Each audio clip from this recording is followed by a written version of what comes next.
Here's your wrestling news for January 28th, 2022. And your headlines for today include 2 massive names leaked for the Men's Rumble match and Hall of Famer rumored to return. Controversial former superstar signs with bare knuckle fighting promotion. Former NXT champion responds to having his name chanted during Dynamite. WWE making huge plans to combat Winter Olympics next month. New rule given to NXT commentators, what are they now banned from saying? Disney Plus signs deal with WWE for distribution rights. Losses for Peacock streaming service could mean bad news for WWE. WWE name leaves company after near 12-year tenure, and more. We are kicking off today with the Men's Royal Rumble match as 22 entrants have been announced for one of the biggest matches of the year. We won't know everyone in the Rumble match until it happens, but we do know 2 surprise entrants, so if you don't want to be spoiled, you should skip the next minute and a half of this video. Ringside News has learned that Shane McMahon will be in the Men's Royal Rumble match, as verified with a tenured member of WWE's creative team. There's no word on if this will be a one-off appearance by Shane, but given that he usually has some sort of showing at WrestleMania, this could set up a short-term program for the prodigal son that'll culminate this April. Shane's last match came at WrestleMania 37, where he fell to Braun Strowman inside a steel cage, and we expect some sort of death-defying move from Shane O'Mac in the Rumble match. Shane won't be the only surprising name in the Men's Rumble match, however, as the same source told Ringside News that Bad Bunny will also be an entrant tomorrow night. Like Shane, there's no word on whether this will be a one-off, but for what it's worth, the hip-hop star isn't expected at WrestleMania 38 as he's got his own 3-night tour in Miami from April 1st to April 3rd. After initially being met with hostility by the fans, Bad Bunny earned everyone's respect with how well he wrestled at last year's WrestleMania, and now he's getting back in the ring very soon. In addition to these 2, there's still plenty of rumors on who could be entered into the Men's Rumble match, and after nearly 3 years since his retirement match, Kurt Angle could be making his return. According to Fightful, the Olympic gold medalist is in St. Louis right now for the Royal Rumble, and this isn't just a coincidence, as he's reportedly going to take part in various WWE media activities over the weekend. Since his release in 2000, Angle has focused on his own podcast and nutrition line, but his appearances in St. Louis are strictly to conduct WWE business. And we'll just have to see if the former WWE World Champion is a Royal Rumble entrant tomorrow night. In June 2020, Jack Gallagher was quietly released from WWE the same day that he was accused of sexual misconduct against a woman at a party 6 years prior.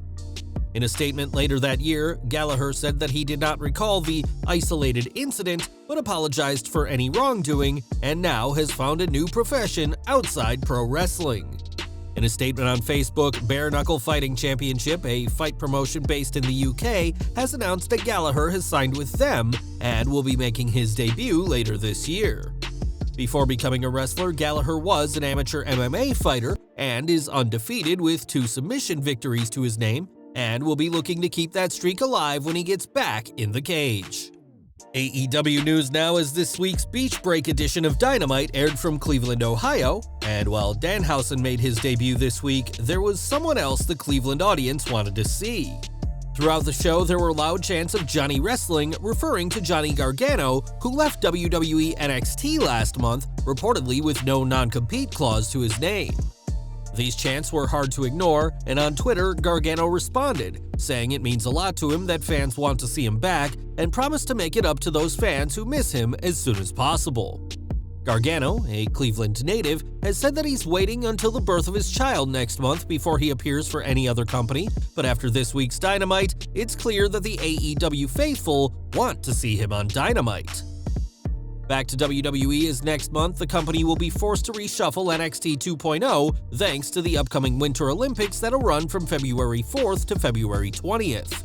With NXT's Vengeance Day scheduled for the 15th, this means a lot of huge matches will be happening on Sci-Fi, which has a much smaller viewership and reach than the USA Network, but this is something WWE are well aware of.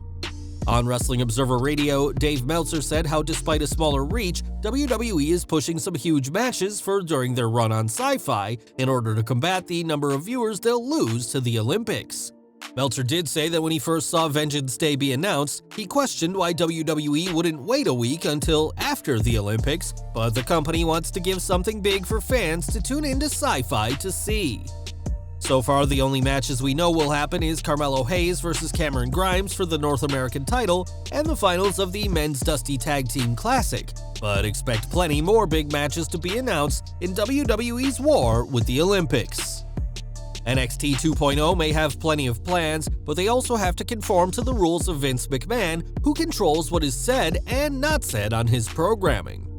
This week's show saw Solo Sikoa in action, the brother of the Usos, who paid tribute to his uncle, the late Umaga, with his face paint. Unsurprisingly, fans took to chanting Uso at Sikoa, which wasn't acknowledged by commentary, and on his show, Meltzer said that NXT commentators are banned from acknowledging any family heritage. Meltzer questioned why WWE won't allow the heritage of the likes of Solo Sikoa and Braun Breaker to be acknowledged, arguing that everyone knows who they're related to, especially the fans. Ever since he joined NXT 2.0, there's been speculation on whether Solo Sikoa will join his brothers in the bloodline, and while that may happen one day, for now, he can't even acknowledge who his family is on TV. Ever since WWE signed their deal with Peacock as the home of their content in North America, the company has been looking for similar deals with international markets. Now, WWE is partnering with one of the biggest distributors there is, as the WWE Network, at least in Indonesia, will now be available on Disney+. In a report from the Sports Business Journal, WWE's content will move to Disney+ Wholestar, starting with this weekend's Royal Rumble Premium Live event. Closer to home, there's been talks in the UK for the network to be made available through BT Sport, who already cover WWE's weekly programming, with the idea that it'll be less expensive for WWE rather than having to maintain their own streaming service. As to what this means for network users who don't have access to BT Sports, it's hard to say at this moment, but after the success of the Peacock deal, WWE is once again branching out overseas. WWE's deal with Peacock has been massively successful for WWE, who have been paid over $1 billion by NBC Universal for the rights to the company's content, but things aren't so great for Peacock themselves. In a report from Comcast, it's reported that the streaming service lost $1.7 billion in revenue for 2021 in a major blow for Peacock. This is a huge jump from the $663 million lost in Peacock's first year in 2020, and with executives at NBC Universal giving the service until 2024 to break even, WWE's future with Peacock may be coming to an end sooner than expected. And we're ending today with WWE's corporate side, as another name has left the company. PW Insider notes that Amanda Tustein, who has been working as WWE's Director of Over-the-Top Content Operations, left WWE earlier this year, but we don't know what caused her departure.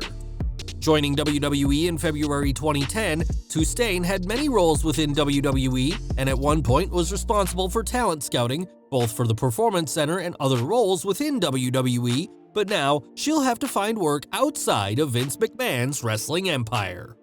Well guys, that's our news for today. Please share your comments below. Also hit the like button, subscribe to our channel, and hit the bell icon to receive all notifications. And as always, thanks for watching.